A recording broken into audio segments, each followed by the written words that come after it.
গাছের ডাল ভেঙে আমাদের অ্যাম্বুলেন্সের চাকার ভিতরে ঢুকে যায়। যে আমার আব্বুর লাশটা তারা নিয়ে যাবে। ওর বাবা হেফাজতে যে মারা গেছে ও কেন এই কলেজে এখনো আছে? ওকে কেন এই কলেজে রাখা হইছে? এশার আজানের পরে আমাদের সাথে ফোনে কথা হচ্ছিল আমার আব্বুর। হঠাৎ পিছন থেকে আমার আব্বুকে আঘাত করে এবং ওই সময় আমার আব্বু আল্লাহু আকবার বলে চিৎকার দিয়ে ওঠেন। তখন হাত থেকে ফোনটা ছুটে পড়ে গেছে এবং আমরা চতুর্দিক থেকে গুলির আওয়াজ শুনতে পাচ্ছিলাম শুধু। আ আব্বু তখন আর কথা বলছিল না, শুধু গুলির আওয়াজই পাচ্ছিলাম। তারপর অনেকক্ষণ আমরা হ্যালো, হ্যালো করার পরে আরকি ফোনটা কেটে যায়। কিছুক্ষণ পরে ২০ মিনিট মানে এর ভিতরে আমরা ৫-৬ বার আব্বুকে ফোন দিই এবং একটা লোক ফোন রিসিভ করে এবং বলে যে, "এত ভিড়ের ভিতরে আমি আপনার বাবার সাথে কিভাবে কথা বলায় দিব?" আমরা বারংবার বলছিলাম আমার আব্বুকে দেন। তো উনি বলে যে, "আমি ফোনটা পেয়েছি, আমি তাকে দিতে পারছি না। আর এত মানুষের ভিড়ে আমি তাকে কোথায় খুঁজে পাবো?" ২০ মিনিট পরে একটা unknown নাম্বার থেকে আমাকে ফোন দেয়। লাস্টে ৫০ একটা নাম্বার থেকে। তখন উনি ফোন দিয়ে বলে যে, আ "আপনার আপনার বাবা আপনার বাবার বডিটা যদি সরাতে পারতেন তাহলে ভালো হতো। আপনাদের কি কেউ আছে ঢাকা শহরে?" তখন আমি, "আপনি কে? আর কোথা থেকে বলছেন?" তখন বলে যে, "আমি শাপলা চত্বরের এখান থেকে বলছি। আ আপনার বাবা মারা গেছে।" এই সময় আমি বলি যে, "আপনি কিভাবে বলতেছেন যে আমার বাবা মারা গেছে? আমার আব্বুর সাথে ২০ মিনিট আগে কথা হয়েছে আমাদের।" তখন বলে যে, "না, না, না উনি বেঁচে আছে, উনি নড়ে উঠেছে, দাঁড়ান আমি কথা বলছি।" তারপরেই উনি ফোন আরকি আমার ফোনটা কেটে দেয়। খানিক পরে আবারও উনার সাথে আমার কনট্যাক্ট হয়। আমি বারংবার ফোন দিচ্ছিলাম। তখন উনাকে অনেক রিকোয়েস্ট করি যে আমার আব্বুকে হসপিটালে নেন। তো আমাদের অনেক রিকোয়েস্টের পরে উনি আ ইসলামী ব্যাংক হসপিটালে নিয়ে যান। ইসলামী ব্যাংক হসপিটালে নিয়ে যাওয়ার পথে উনি অনেক বিপদগ্রস্ত হন আরকি। আব্বুকে যখন নিয়ে রিক্সায় ওঠেন, রিক্সাটা উল্টায় দেওয়া হয়। পরক্ষণে উনি আব্বুকে কোলে করে নিয়ে দৌড়াইছেন এবং অনেক দূর থেকে পুলিশ উনাকে দেখে লক্ষ্য করে আরকি গুলি করেন। যাই হোক উনি অনেক কষ্টে ইসলামী ব্যাংক হসপিটালে নিয়ে যান এবং ওখানে প্রাথমিক যে ট্রিটমেন্টটা উনারা দেন। দিয়ে উনারা আমার আব্বুকে ঠান্ডা ঘরে রেখে দেন মৃত বলে। মানে মৃত উনি মারা যাননি তারপরে মৃত বলে রেখে দেন। আমরা অনেক চেষ্টার পরে আমার একটা দূর সম্পর্কের ফুফাতো ভাই, তাকে আমরা ওখানে পাঠাই। সেও অনেক ভোগান্তি পেয়েই ওখানে যায়। রাত ২ টার সময় আমার ভাইয়া ওখানে যেয়ে পৌঁছায় এবং আ সেই লোকটার সাথে তার দেখা হয়। মানে উনি হ্যান্ডওভার করে ওর কাছে। তো ও যখন গেছে তখন দেখছে যে কাচের ঘরের ভিতরে আমার আব্বু শুয়ে আছে এবং ডান হাত দিয়ে মাছি তাড়াচ্ছে। তখন ও দৌড়ায় যেয়ে ডক্টরকে বলে যে, "ডক্টর আমার মামা বেঁচে আছে, আপনারা দ্রুত সেলাইন ধরান।" তখন ডক্টর ওকে পাশে ডেকে নিয়ে যেয়ে বলেন যে, "যদি আপনারা রোগী বাঁচাতে চান, তাহলে অবশ্যই তাকে অন্যত্র কোথাও নিয়ে যেতে হবে। এখানে ট্রিটমেন্ট করলে তাকে যদি এখানে বাঁচাতে চান তাহলে রোগী বাঁচাতে পারবেন না। রোগী নিয়ে চলে যাবে।" এমতো অবস্থায় আমি বুঝতেছিলাম না কি করব আরকি। তখন আমি আমার একটা চাচা, ইবনে সিনার জিএম আনিসুর রহমান উনাকে ফোন দিই। ফোন দিলে তখন উনাকে বললাম যে, "চাচা এরকম আব্বু আহত হয়েছে, অমুক হসপিটালে আছে।" তখন উনি আমাকে সান্ত্বনা দিল যে, "আম্মু কোনো টেনশন করো না, আমরা ব্যবস্থা করতেছি।" তখন উনি একটা অ্যাম্বুলেন্সের ব্যবস্থা করেন। সেই অ্যাম্বুলেন্সে করে ভাইয়া মানে আব্বুকে মৃত বলে লিফটে নামায় দেয় এবং উনি পায়ে হেঁটে নামে নিচে। এভাবে উনি আব্বুকে ইবনে সিনাতে নিয়ে আসে। ইবনে সিনাতে প্রাথমিকভাবে সব পরীক্ষা-নিরীক্ষা করে যখন দেখল যে আমার আব্বুর আ কি কন্ডিশন, তারপরে ওরা যেহেতু আব্বুর ফুসফুসে অ্যাটাক হয়েছিল তখন ওরা বারডেমে পাঠায়। বারডেমে রাখে নাই আমার আব্বুকে ভর্তি। সেখান থেকে ইবনে সিনাতে আবারও আসে। ওইখান থেকে আনিস চাচুরা যোগাযোগ করে জামাতের একটা হসপিটাল, আল মানার হসপিটালে আমার আব্বুকে ভর্তি করা হয়। আমরা পরের দিন আমরা পরের দিন আসি ঢাকাতে আমরা সকালবেলায় ২ বোন রওনা হই। পথের মধ্যে আমরা অনেক ভোগান্তি নিয়েই আসছি ঢাকাতে। আমরা যখন আম টিকিট কাটতে আসি তখন আমাদেরকে জিজ্ঞাসা করা হয়, "আজকে তো ঢাকার পরিস্থিতি খুবই খারাপ। তোমরা কেন ঢাকায় যাবা?" তখন আমরা আবেগপ্রবণ হয়ে বলে ফেলি যে, "আমার আব্বু আহত হয়েছে।" সেই সময়টা উনারা আমাদেরকে গাড়িতে নিতে চান না। তখন আমরা নড়াইলের বাসে করে আ কালনা ঘাট পর্যন্ত যাই এবং ফেরিতে উঠি। আমরা ২ বোন ছিলাম, আমি আর আমার বড় আপু। আমরা চিন্তা করতেছিলাম কিভাবে আমরা ঢাকাতে পৌঁছাবো। কিন্তু যেই গাড়িটাতে আমরা ১ম এ উঠতে চেয়েছিলাম সেই গাড়ি দেখি তখন ফেরিতে। তো আমি আবারও আগায় যাই যে, "চাচা আপনি যদি আমাদেরকে নিতেন আমরা ঢাকাতে যেতাম।" তো ওনারা প্রথমে বলে যে ১৩০০ টাকা যদি দিতে পারো তাহলে তোমাদেরকে নিতে পারি। দ্বিতীয়ত আমি তখন বলি যে আমার কাছে তো এত টাকা নাই। তখন উনি বলল যে তাহলে তো হবে না। কিন্তু যখন ঘাটের কাছাকাছি চলে আসে তখন হয়তোবা তাদের মনে দয়া হয়েছিল। তখন উনি নিজেই ডেকে আমাদেরকে গাড়িতে নেয় দুজনকে। নিয়ে আমরা ঢাকাতে আসি, গাবতলীতে পৌঁছাই তখন ৫:৩০ বাজে। তো ৫:৩০টার সময় আল এহসান পরিবহনের ম্যানেজার নাসিরুদ্দিন, ওনার সাথে আমার খুব ভালো সম্পর্ক ছিল। উনি প্রাথমিকভাবে আমার হাতে কিছু টাকা দেন। দিয়ে বলেন যে, "ফি আমানিল্লাহ, তোমরা যাও। আল্লাহ ভরসা আমরা আছি সবাই। তোমার আব্বুর জন্য দোয়া করতেছি। আল্লাহ হয়তোবা ভালো কিছু করবে।" তারপর আমার বন্ধু রাজীব গাবতলী থেকে আমাদেরকে রিসিভ করে। তারপরে আমরা আল-মানারে যে পৌঁছাই ৬টা থেকে ৬:৩০ নাগাদ। সেখানে যখন আমরা পৌঁছাই তখন যেয়ে দেখি যে আমার আব্বুকে তাদের যে প্রাথমিক একটা ট্রিটমেন্ট ছিল, একটা ওটি করে আমার আব্বুকে একটা রুমে রেখেছেন। তখন আমরা ২ বোনই খুব ক্লান্ত হয়ে যাই। তারপরেও আমার আব্বুর কাছে যায় এবং আব্বুর সাথে কথা বলার চেষ্টা করে। আমার আব্বু কথা বলছিল। আ স্বাভাবিক কথাই বলছিল, কিন্তু উনার শারীরিক কন্ডিশন অনেক খারাপ ছিল। পরের দিন পরের দিন সকালবেলায় কিছু পরীক্ষা দেয় ডক্টর। তখন ইবনে সিনা থেকে পরীক্ষাগুলো করায় আনার পরে দেখা গেল যে উনার শারীরিক কন্ডিশন খারাপের দিকেই যাচ্ছে। সেদিন ছিল ৭ তারিখ। আমরা ৬ তারিখে পৌঁছাইছিলাম। ৭ তারিখে ডক্টর আমাদেরকে ডেকে বললেন যে, "ওনার তো কন্ডিশন ভালো না। ওনাকে আইসিইউতে নেয়ার প্রয়োজন। এখন তোমরা কি বলতে চাচ্ছ? তোমাদের কোনো গার্ডিয়ান আছে কি?" তখন বললাম যে, "না, আমাদের কোনো পুরুষ গার্ডিয়ান নেই, আমরাই গার্ডিয়ান।" এমতো অবস্থায় আমার একটা চাচাতো আমার চাচা আরকি, আমার আব্বুর চাচার ছেলে, ছোট চাচা আরকি, উনি আসেন এবং আমার আব্বুর একটা ছাত্র, উনি ব্যারিস্টার। উনি আসেন খবর পেয়ে। আসার পরে ওনারা আরকি আমাদেরকে আশ্বস্ত করেন যে, "তোমাদের টাকা নিয়ে চিন্তা করতে হবে না, ওনাকে আইসিইউতে শিফট করো।" ততক্ষণে আমার আব্বুর কন্ডিশন খারাপের দিকেই যাচ্ছিল। তখন বলছিল যে, "এখন আর আইসিইউতে না, ওনাকে লাইফ সাপোর্টে নেওয়ার প্রয়োজন। ওনার শ্বাসকষ্ট হচ্ছিল প্রচুর পরিমাণে।" তারপর ৮ তারিখে হচ্ছে আমরা পাশেই আরেকটা হসপিটাল, মিলেনিয়াম হসপিটাল, ওখানে শিফট করি। তো মিলেনিয়ামে নেওয়ার পরে আমার আব্বুর ট্রিটমেন্ট শুরু হয়। ওখানে প্রপার ট্রিটমেন্ট শুরু হয়ে গেছিল। কিন্তু ততক্ষণে আমার আব্বুর পেটের ভিতরে ইনফেকশন হয়ে যায়। ইনফেকশন হওয়াতে ৩ দিন ওখানে ছিল। ট্রিটমেন্ট চলছিল। কিন্তু উনার পেইন কোনোভাবেই কমতেছিল না। এর ভিতরে অনেক মানুষই আমার আব্বুর সাথে দেখা করেছে আইসিইউতে যখন ছিল। যেমন জামাতের কিছু চাচা গিয়েছিল যশোর থেকে। আমার আব্বুর পরিচিত আরো মানুষ গেছিল। তাদের সাথে আমার আব্বু অনেক কিছু শেয়ার করে গেছে। এই সময়টাতে আমি বেড়াচ্ছিলাম, মানে যশোর আর ঢাকা করতেছিলাম, যে বাড়ির অবস্থা, বিভিন্ন জায়গায় যাচ্ছিলাম টাকার জন্য। সবার কাছে গেছি টাকার জন্য, কোথাও টাকার হেল্প আমি পাইনি। এমতো অবস্থায় যেদিন আমার আব্বুর কন্ডিশন খুবই খারাপ, এর ভিতরে আমার আম্মু এসেছে ঢাকায়, আমার দুলাভাই আসছে, তারা ছিল। তো লাস্টের দিন ১০ তারিখ আমার আম্মুকে ডক্টর রাতে ডেকে বললেন যে, "আপনার হাসব্যান্ডের অবস্থা হচ্ছে ৯৫% নেই সে, ৫% আছে। যদি আপনারা মনে করেন যে এখানে ট্রিটমেন্ট চালাবেন, আমরা চালাতে পারি, কোনো সমস্যা নেই। আর যদি মনে করেন যে না, আপনারা দেশে নিয়ে যেতে চান, তাহলে নিয়ে যেতে পারেন। তাহলে অন্তত তার মা, তার ফ্যামিলি সবারকে দেখতে পারবে আরকি।" তারপর আমরা পরের দিন সকালবেলায় সিদ্ধান্ত নিই যে না, আমরা যশোরের উদ্দেশ্যে আব্বুকে নিয়ে যাব এবং ওখানে হসপিটালে অক্সিজেন সবকিছু রেডি করেছিলাম। তো হসপিটাল থেকে যখন বের হই তখন আমার আব্বু হচ্ছে আল মার্কাজুলের সাথে সম্পৃক্ত ছিল অনেকদিন ধরেই।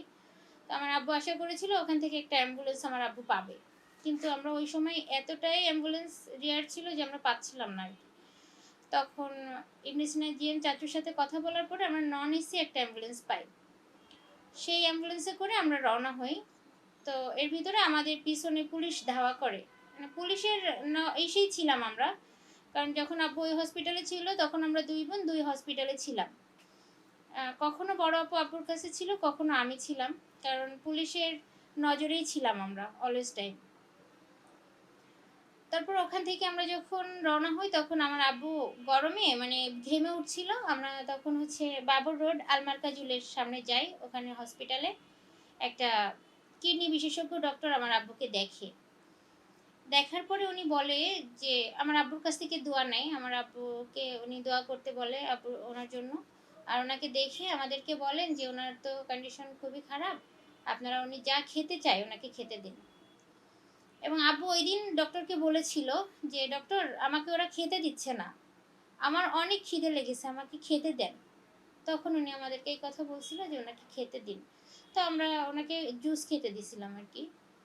জুস খেতে দেওয়ার পরে উনি যখন কাশি দেয় তখন উনার গলা দিয়ে নাল বিজলে আসে। সেই সময়টা ডক্টর আমাদেরকে বলে যে, "তোমরা অজু করে ওঠো সবাই। অজু করে ওঠো। আল্লাহ চাহে তো এমনও হতে পারে যে রাস্তায় কিছু একটা দুর্ঘটনা ঘটে যেতে পারে। আর যদি কপাল ভালো হয় যশোর পর্যন্ত সে যেতে পারে।" তারপরে আমরা ওখান থেকে অ্যাম্বুলেন্স চেঞ্জ করি। যেহেতু আমাদেরকে লক্ষ্য করে পুলিশ তাড়া করছিল, আমরা বাবর রোড থেকে আ ইসের মিলেনিয়াম হসপিটালের একটা এসি অ্যাম্বুলেন্সে উঠি। ওখান থেকে আমরা রওনা হই। রওনা হওয়ার পরে আমরা যখন আ মানে ঢাকার বাইরে বের হয়ে যাচ্ছি, তখন হচ্ছে আমরা ধামরাইলের ভিতরে। তখন আমার আব্বু ইন্তেকাল করেন। মানিকগঞ্জের আগ মুহূর্তে আরকি। এরকম সময়েই আপনার রানা প্লাজা ধ্বংস হয়েছে ওই স্তূপ যেটা আরকি ওখানের কাজ চলতেছিল। তো আমার আব্বু জানলার দিকে তাকায় ছিল। আমরা ভেবেছিলাম যে মনে হয় এটা দেখছে। কিন্তু ওই সময় আমার আব্বুর জানটা বের হয়ে গেছে আমরা বুঝতে পারিনি। কিছুদূর যেতে, যেতে আমরা পুলিশের গাড়ির হর্ন শুনতে পাই। আমরা ঢাকার ভিতরে পুলিশের ইসেই ছিলাম। আমরা বুঝতে পারতেছিলাম আগে পিছে আমাদের পুলিশের গাড়ি, আমাদের অ্যাম্বুলেন্স উনারা টার্গেট করতে পারছিল না যে আমরা কোন অ্যাম্বুলেন্সে আছি। কিন্তু যখন আমরা গাড়িতে বসে আওয়াজ পাইছি পুলিশের, ঠিক ওই সময় আমাদের যে ড্রাইভার ছিল উনি বললেন যে, "আপনারা কোনো প্রকার কান্নাকাটি করবেন না। আমরা যেভাবেই হোক, যেকোনো মূল্যে আমরা যশোর ইনশাল্লাহ পৌঁছাবো। আর যদি আপনারা কান্নাকাটি করেন, পরিবেশ যদি উত্তপ্ত হয়ে যায় তাহলে আপনারাও অ্যারেস্ট হয়ে যাবেন, লাশও নিয়ে যাবে। তাহলে আমরা শেষ পর্যন্ত পৌঁছাতে পারবো না।" এভাবে আমরা যেতে থাকি। আমরা যখন ফেরিঘাট পার হই তখন ওখান থেকে আমাদের কিছু আত্মীয়স্বজন আমাদের সাথে এড হয়। এড হওয়ার পরে ওখান থেকে ফোন আসে। যশোর থেকে ফোন আসে। আমরা যখন রাজবাড়ি পার হচ্ছি তখন ফোন আসে যে, আপু আমার ছোট বোন ফোন দেয় যে, "আপু এরকম" আমার চাচাও ফোন দিয়েছিল ওই সময় যে, "বাসা থেকে প্রশাসন এসে তোমার আব্বুর ছবি নিয়ে গেছে। প্লাস তোমাদের নাম্বার নিয়ে গেছে। ট্র্যাক করা হচ্ছে। তোমরা কোথায় আছো এই মুহূর্তে? তো তোমরা খুব মানে সাবধানে এসো যাতে রাস্তা থেকে কোনো দুর্ঘটনা না ঘটে।" তার পরক্ষণেই আমরা দেখতে পেলাম রাজবাড়ি পার হচ্ছি, রাজবাড়ি মোড়, গোয়ালন্দ মোড় যখন পার হচ্ছি তখন দেখলাম যে সামনে একটা পুলিশের গাড়ি এবং পিছনে একটা পুলিশের গাড়ি অল্টারনেট করছে আমাদেরকে। আমাদের গাড়ি জুড়ে যাচ্ছে, কখনো ওদের গাড়ি জুড়ে যাচ্ছে। তো মাগুরা যাওয়া পরবর্তী সময়ে অনেক জোরে ঝড় বৃষ্টি চলে আসে। এই ঝড় আসার আগ মুহূর্ত পর্যন্ত পুলিশ আমাদের পিছনে ছিল। প্রচুর পরিমাণে ঝড় হয় এবং ওই ঝড়ে গাছের ডাল ভেঙে আমাদের অ্যাম্বুলেন্সের চাকার ভিতরে ঢুকে যায়। তখন ৮টা ৮:৩০ বাজবে। তো সেই সময় আরকি ড্রাইভার বললেন যে, "আপনারা নামবেন না। যে পরিস্থিতি আমরা হচ্ছে আপনারা নামলে সমস্যা হতে পারে।" তখন উনারাই সেই ডাল কেটে আরকি গাড়ি আবার স্টার্ট করে ঝড় থেমে গেলে। তখন আর আমরা পিছনে কোনো পুলিশ পাই না। এরপরে আমরা যশোর নিউ মার্কেট পর্যন্ত যাই খুবই স্বাচ্ছন্দ্য বোধে যেহেতু পুলিশ নেই পিছনে। যখন নিউ মার্কেট যেয়ে পৌঁছালাম তখন দেখলাম যে তখন বৃষ্টি হচ্ছে, গুঁড়ি, গুঁড়ি বৃষ্টি হচ্ছে। তো রাস্তার ২ ধার দিয়ে পুলিশ, প্রচুর পুলিশ রাস্তার ২ ধার দিয়ে আরকি দাঁড়ায় আছে। আমরা আর ঢুকতে পারছি না, এত ভিড় ছিল। তার সাথে আলেম ওলামারাও ছিল, সবাই ছাতা মাথায়। আমাদেরকে রিসিভ করার জন্যই তারা ওখানে ছিল। অনেক কষ্ট করে বাসা পর্যন্ত আমরা যাই। আমাদের পুরো এলাকা পুলিশ দিয়ে আবৃত ছিল, ঢেকে রেখেছিল। তো আমরা যখন ওখানে যেয়ে পৌঁছাই, ঠিক ওই সময় এসপি সাহেব ছিলেন এবং যশোরের যত প্রশাসনের ঊর্ধ্বতন কর্মকর্তা সবাই ছিলেন আমাদের বাসার সামনে। এবং তারা যাওয়ার সাথে সাথেই ফোর্স করতে থাকে যে আমার আব্বুর লাশটা তারা নিয়ে যাবে। যাতে হচ্ছে কোনো অরাজকতার সৃষ্টি না হয় বা এরা কোনো মিছিল মিটিং না করতে পারে হুজুররা। তখন এক পরিস্থিতিতে পরিবেশ উত্তপ্ত হয়ে যায়।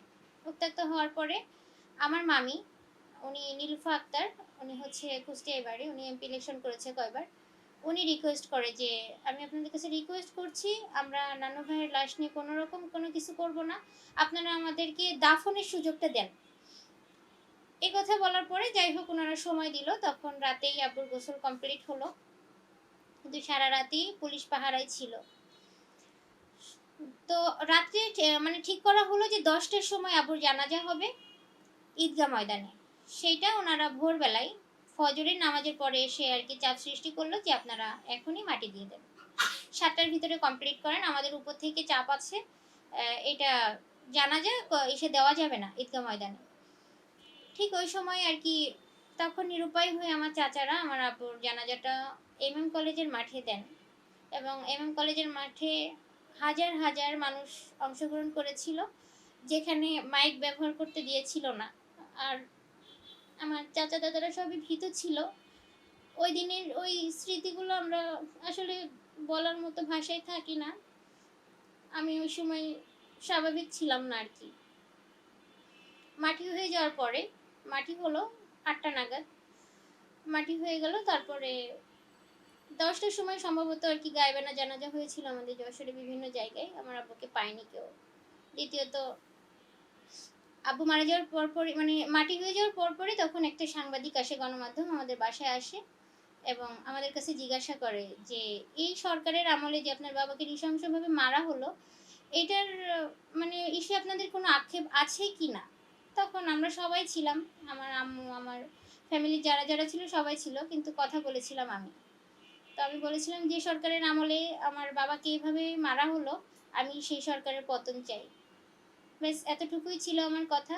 তার পরক্ষণেই 5 মিনিটও দেরি হয় নাই, আমার বাসা পুলিশ এমনভাবে অভিযান চালাইছে যে আমি পালিয়ে যেতে বাধ্য হয়েছিলাম। আমাকে উঠায় নিয়ে যাবে এরকম একটা অবস্থা। তারপর থেকে আমি বাড়িতে টানা 3 মাস আমি বাড়িতে ঢুকতে পারিনি। আর প্রশাসন থেকে জানানো হতো বরং বাড়ি যে আমাদের নামে সরকারিভাবে একটা মামলা হয়েছে, যে আমি যেহেতু সরকার বিরোধী একটা আহ, মানে করছি, সাক্ষাৎকার দিয়েছি, এভাবে হ্যারাসমেন্টের উপরেই ছিলাম। তারপর তো বিগত 11 বছর খুবই কষ্ট করেছি। এর ভিতরে অনেক কষ্ট সহ্য করেছি, কারণ হচ্ছে সেই দিনগুলো আসলে ভাষায় প্রকাশ করার মতো না। ও কোনো রাজনীতির সাথে জড়িত ছিল না। আমার আব্বু একজন আলেম ছিলেন এবং সবার কাছে খুব প্রিয় ব্যক্তি ছিলেন, খুবই ভালো মানুষ ছিলেন তিনি। আর আমার আব্বু দর্জি ছিলেন পেশায়। ওনাকে বহু জায়গা থেকে বহু মানুষ, যেমন আর্মি সেক্টর, তারপর পুলিশের বিভিন্ন সেক্টরের মানুষ আমার আব্বুকে অনেক ভালো জানতেন এবং তার কাছে পোশাক তৈরি করতেন। তার হাতের একটা পাঞ্জাবি পরার জন্য সিলেট, চট্টগ্রাম বিভিন্ন জায়গা থেকে মানুষ কোরিয়ারে কাপড় পাঠিয়ে দিতেন যে উনি কাপড়টা বানিয়ে দিবে, সেইভাবে পরবে। আর আমার আব্বু শিক্ষাগত হচ্ছে উনি দেওবন্দের আলেম ছিলেন, উনি দেওবন্দে পড়াশোনা করেছেন। যখন বাড়িতে যেতাম আমি পালায় যেতাম, আমি যে কোনো মুহূর্তে বাড়িতে গেলেই তখন আর কি পুলিশ আসে যেতেন, যেভাবেই হোক যে কোনো মুহূর্তে যেতাম, হয় পুলিশ মোটরসাইকেল নিয়ে আসতেন, না হয় গাড়ি নিয়ে চলে আসতেন, যেভাবে হোক জেনে যেতেন। তো এটা হচ্ছে আমার খুবই কাছের একজন দারোগার সাথে খুব ভালো যোগাযোগ ছিল। উনি আমাকে জানাই দিতেন যে এরকম তোমাদের বাসায় পুলিশ যাচ্ছে, তুমি সরে যাও, যেহেতু তোমাদের সরকার বিরোধী একটা আছে, কেস আছে, তুমি বাড়িতে থেকো না। আর দ্বিতীয়ত প্রশাসনিক, রাজনৈতিক বিভিন্ন সাইড থেকে আমাকে প্রেশার ক্রিয়েট করা হতো। এমনকি আমি এমএম কলেজে পড়তাম, আমাকে ক্লাস থেকেও বের করে দেওয়া হয়েছে ওই সময়টা। যেমন শাহিন চাকলাদারের একটা গ্রুপ ছিল, আমি যখন ডিগ্রিতে পড়ি তখন আমাদের ভিপি ইলেকশন হয় আমার কলেজে, তখন শাহিন চাকলাদার নিজেই আমাকে ওখান থেকে বের করে দেন যে ওর বাবা হেফাজতে যে মারা গেছে ও কেন এই কলেজে এখনো আছে, ওকে কেন এই কলেজে রাখা হয়েছে। সময় নেই অসময় নেই আমাদের কাছে টাকার জন্য আসতো, টাকা দিতে না পারলে আমার জানের হুমকি ছিল আমাকে, আমি ভয়ে বাড়িতে যেতাম না।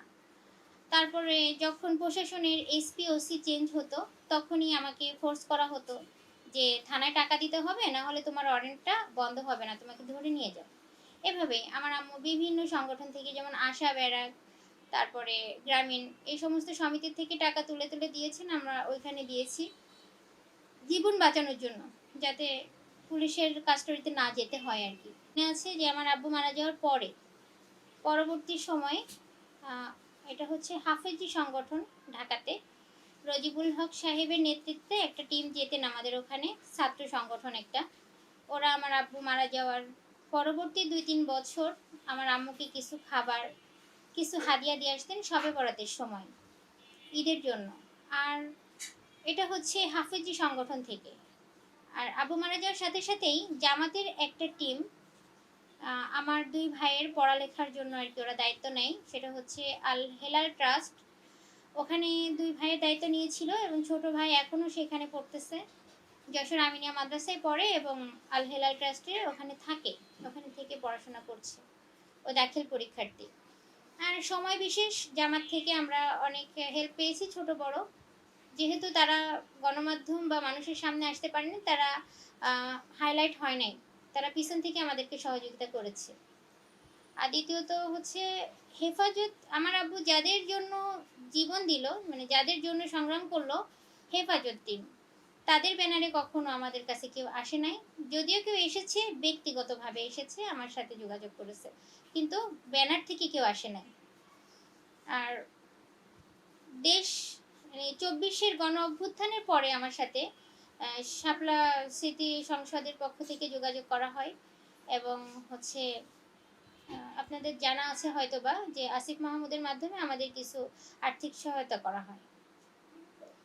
আর তারপরে হচ্ছে আমার আম্মু অসুস্থ হয়ে পড়ে।